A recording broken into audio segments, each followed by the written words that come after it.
Hey guys, the bombest movie of 2024 dropped in Korea, and it's lit. Exhuma crushed the box office in South Korea and is now making waves in the world. If that doesn't tell you how sick it is, I don't know what will. If you haven't checked out Exhuma, you're missing out on a serious slice of awesomeness. So the story kicks off with Hoa Jin and her sidekick Bong Jin heading to the US. These homies are legit sorcerers, known for exorcising demons in Korea. They mainly exorcised evil spirits from those possessed by demons. This time, they received an invitation from Jinky. His child had been crying nonstop since birth.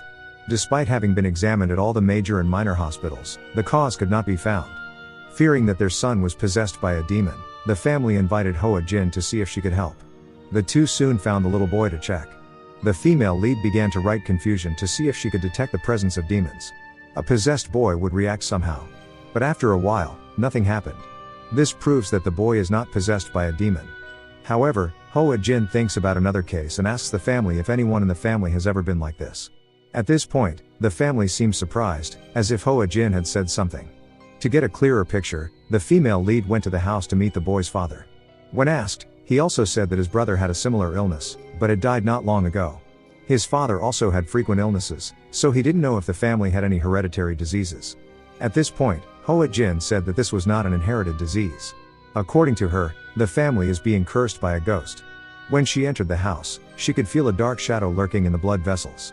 In her opinion, that shadow was the ancestor of the family. In other words, the deceased ancestor was causing the trouble, which meant that every firstborn son in the family would suffer from the disease. Therefore, it must be dealt with quickly, otherwise it will have serious consequences. Hearing this, the boy's father was very uneasy and asked Hoa Jin if she could fix it.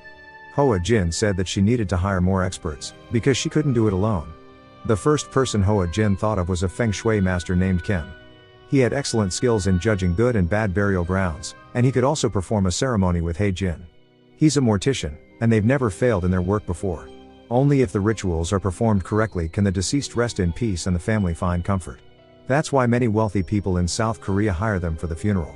When the two of them were working together, she dared to accept the job. Hearing this, the boy's dad immediately offered 2 billion for payment. Hoa Jin and his team set out on the return trip immediately. Right after the plane landed, they went to find the others and invited them to join in on this job. After it was done, each of them would get 500 million. But Mr. Kim hesitated when he found out it was a vengeful ghost. He knew those kinds of tombs had heavy resentment, and if they weren't careful, they'd all end up getting revenge from the dead, and he decided to check out the tomb first. If there weren't any problems, only then would he accept the Hoa Jin. The boy's dad also returned the following day. He quickly got to the Hoa Jin's group and led them to the ancestral tomb. After going to a desolate mountain, they finally arrived at the tomb. Mr. Kim started doing the inspection. He picked up a piece of soil and tasted it, then he went up to a grave and looked around. His face became serious and he told the boy's father that he couldn't do it. After getting back on the off-road vehicle, Bong Jin asked him why he turned it down. Mr. Kim said in his 40 years of doing this job, he'd never seen such intense resentment before. He knew they'd get a large sum of money for opening this tomb. But compared to money, their lives were more important. After hearing his explanation, everyone was contemplative. Who would have thought that Jinky would come find the group that night? He brought out a picture of his son and asked for their help, which started to sway Mr. Kim. The young boy's life was very important and he could just not let him die. Hoa Jin chimed in at this point, saying they could perform an exorcism ritual to dispel the vengeful spirit before excavating the tomb. She'd heard that people used to do that in the past. After hearing this, Mr. Kim completely changed his mind and agreed to excavate the tomb for Jinky. The following day, the four of them set to work. In order to perform the ritual, the homeowner had to prepare 5 pigs and 5 large men to dig up the tomb. Once everything was prepared, Hoa Jin began chanting the opening lines of the ritual. The Bong Jin beside her constantly beat drums and chanted, while Hoa Jin continued to dance. When the moment reached its peak, she used a knife to cut the pig's flesh. At the same time, the homeowner hit the tomb 3 hard times with a gavel, signaling that they were ready to excavate. Right after that, the 5 men started digging. It wasn't long before they uncovered the coffin. Mr. Kim and Hoa Jin also went to inspect it and saw that it was made from a very rare type of wood, which was only used for royalty. That meant the owner of the coffin wasn't an ordinary person. Soon after that, they transported the coffin to ground level. As the owner wished, they were taking him away to be cremated, so the coffin was moved onto Hoa Jin's car. At this time, Master Kim carefully gave a warning. Whatever happens, the lid of this coffin absolutely must not be opened, but Hoa Jin didn't take his word seriously. He reckoned that he had done many jobs like this before, so it was certain that nothing would go wrong. Right at this moment, something happened at the grave. 5 men were just about to put the earth back in when, quite unexpectedly, a poisonous snake appeared out of nowhere, terrifying one of the men into killing it. Immediately, dark clouds gathered in the sky and the wind whipped up in vicious gusts. Before long, a rainstorm began to pour down. That caused the original plan to be changed. The cremation would have to be postponed because, according to superstitions, the deceased would be prevented from passing peacefully into the next world on such an inauspicious day. Consequently, they took the coffin to Hae-jin's place. Before leaving, Master Kim carefully warned Hae-jin that, whatever the cost, he must watch over it, and that under no circumstances should anyone be allowed to lift the lid of the coffin. But, it turned out that, before long, Hae-jin's subordinate came in and, seeing his boss was exhausted from the long day, offered to take over guarding duty so that he could get some rest. Without a second thought, Hae-jin agreed. Who could have guessed that, once he saw his boss go, the subordinate's greed would get the better of him. Realizing that the coffin was made of expensive wood, he started thinking that inside there must be treasure, and with it he arbitrarily went ahead and lifted the lid of the coffin. By the time Bong Jin and his partner Hoa Jin got there, it was too late. The coffin lid was ajar and an evil vapor was seeping out, which immediately caused the young lady to faint. By the time people came, she had been taken to hospital, while Hoa Jin was still extremely unwell. She told them that she felt something terrifying emerge from the coffin, a sign that darkness was about to descend. That night, at Jinki's house, the gravely ill father suddenly heard someone calling him from outside the window, and so he opened the window, muttering, "Dad's come home." Who would have guessed that which emerged from the coffin was Akma, Jinki's grandfather. As a result, Akma killed his own son. But in the living room, his wife was still unaware of what had happened as she bobbed about, dancing to the music on the TV. By this time, Akma had approached her and now all that could be heard was her pitiful screams echoing throughout the house. Realizing that Akma's evil spirit was on the rampage, searching for his family, Hoa Jin and her partner immediately performed a ritual to summon spirits. Jinki had a charm rope tied around his waist to prevent him from harming others when he became possessed. Meanwhile, the young lady continued to beat the drum and recite incantations, in time with her partner's frenzied dance. Bong Jin quickly stops after that and seems to turn into a different person. He walks up to the female lead and luckily, Hae-jin, who is standing next to Bong Jin, holds onto the talisman. It turns out that Akma has possessed the assistant. Hoa Jin then says to let go of the family member and hurry and do an exorcism. However, Akma unexpectedly says that it will take all of his descendants. Akma then exits Jin's body and he falls to the ground and vomits. At the same time, Mr. Kim calls Jinki and tells him everything that is going on and says that he is on his way to their location. Mr. Kim tells Jinki not to answer the door, no matter what, and sure enough, not long after that, there is a knock at the door. The person claims to be Mr. Kim and asks if he can open the door. However, the two are still talking on the phone with each other and they know that there is no way that the person outside is really Mr. Kim. Mr. Kim tells him that this is the Akma that escaped from the coffin and is there to take his life.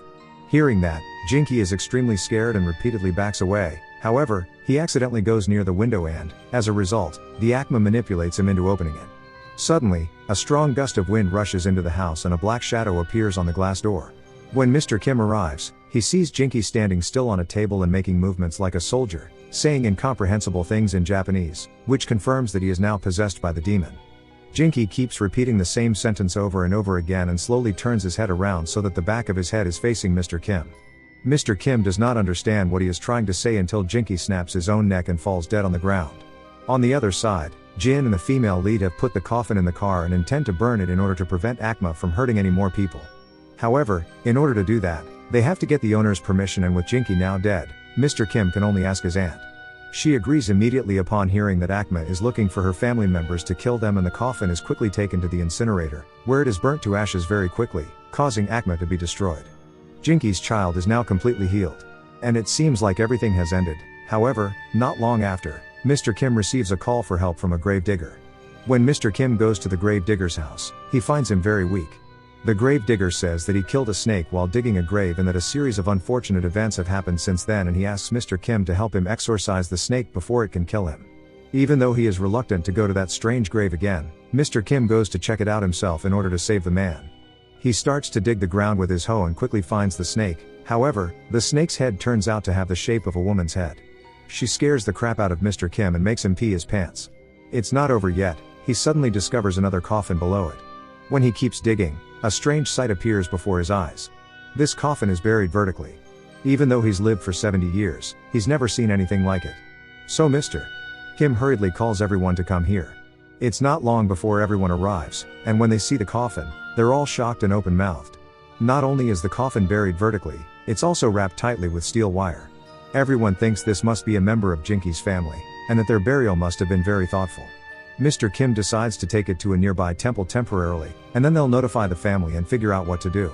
But when the coffin is brought up, all the wild animals nearby turn tail and run away. This indicates that an evil spirit is about to appear. To avoid what happened last time, when they put the coffin in the temple, they used glutinous rice and horse blood to ward off evil spirits. Very soon after, Jinky's aunt arrives. Mr. Kim asks her about the identity of the person in the coffin, but she insists that it's not anyone from their family. Then she tells him the whole story. Back when Korea was occupied by Japan, her father means Jinky's grandfather became a traitor and worked for the Japanese. In the end, when he was running away with the Japanese, they chose that mountain to hide him. She doesn't know why they chose that place.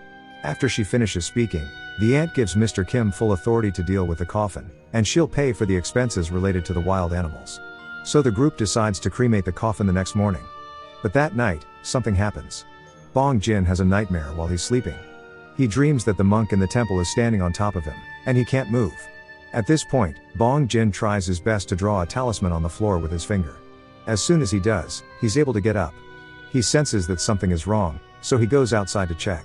When he gets to the pigsty, he hears a horrible sound. He looks inside and sees that the pigs have been ripped apart and are lying on the floor. In the dark corner, a person is struggling and calling for help. When Bong Jin sees this horrifying sight, he runs away without thinking. He quickly tells Hoa Jin about what happened, and then they go to the warehouse to check on the coffin. But they see another horrifying sight. The coffin has been broken open, and there's a big hole in the lid. They guess that the evil spirit must have escaped.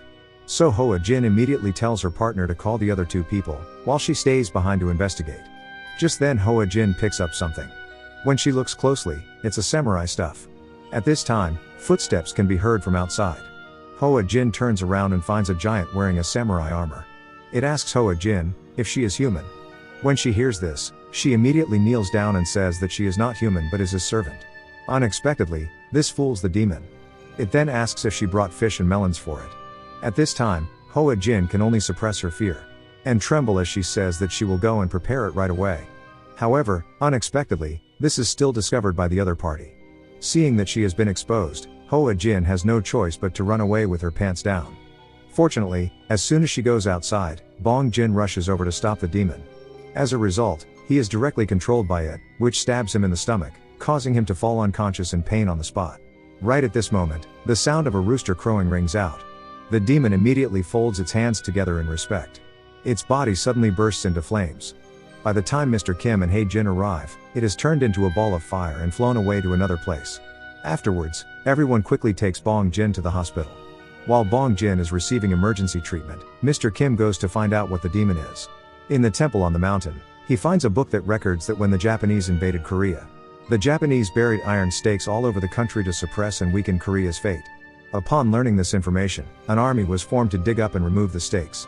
The last stake was buried beneath the tomb of team leader Jinky's grandfather, who was also a traitor. This made it impossible for the army to remove the stake. Knowing this, Mr. Kim personally carried a hoe to the tomb in order to dig up the iron stake.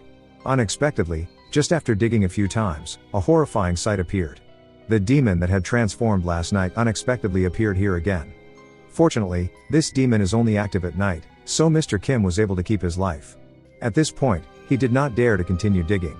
At this time, Bong Jin had also woken up, but he said that he wanted to go find his master. Upon hearing this, Hoa Jin asks who his master is. When he replies that his master is the one who killed hundreds of thousands of people and became a god, Mr. Kim also returns. He is very surprised to see that Bong Jin has been possessed.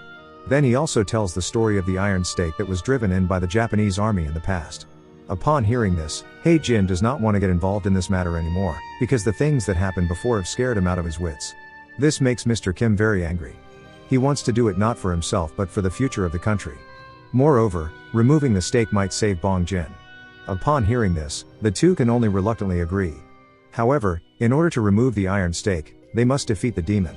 So Hoa Jin figures it was the guardian of the iron rod and thought that if they ripped out the rod, they would have to drag the devil elsewhere. At that moment, she also says that the devil had mentioned fish and watermelon and that those were very likely its favorite foods and that they should use those to drag it from the tomb. Soon after, the doctor came in to change the bandages on the assistant.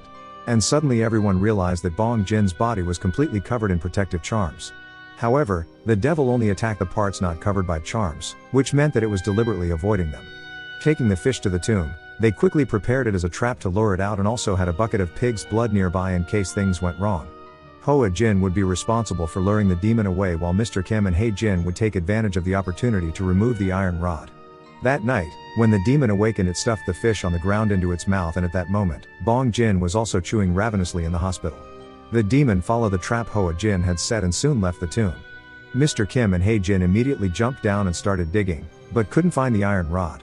Meanwhile, Hoa Jin, who was leading the demon away, lied and told it that she was the mountain spirit in the hope that she would keep it away longer. However, she had already used the tactic once before and now the demon didn't believe her and she was found out. At that point, Hoa Jin had to run away, but then bumped into Hei Jin. Before they could say anything to each other, suddenly the devil turned into a ball of fire and went back to the tomb. Seeing this, they rushed back there, as Mr. Kim was alone and would surely be in danger when the devil got back. As expected, the ball of fire flew towards Mr. Kim's head, making him completely dizzy until he realized that the iron rod was probably the devil's body and that all this time it was protected by the vertical coffin. Just as he understood this, the demon attacked, thrusting its filthy hand into Mr. Kim, causing him great pain. Fortunately, the other two arrived at that moment and quickly poured the bucket of pig's blood over the devil, making it pull its hand out in pain. At that moment, Bong Jin also started having convulsions and emitting smoke. Mr. Kim understood what was happening. Even though he was badly injured, he got up, grabbed the pig's blood sword and stabbed the devil in the leg, making it scream out in agony. At the same time, Bong Jin's foot also twisted. Having found a way to overcome the devil, Mr. Kim attacked it repeatedly with the sword until it was cut into two. The demon was completely destroyed and poor Bong Jin in the hospital also vomited a pile of black blood, indicating that the devil had been destroyed. On this side, Mr. Kim was completely exhausted and collapsed on the spot. Fortunately, Hoa Jin and Hei Jin had time to send him for emergency treatment. Not long after, he was out of danger, and Bong Jin also recovered. Finally, everything returned to normal, but the lingering fear always lingers in people's minds. The movie is over here. See you in the next one. Here you can check out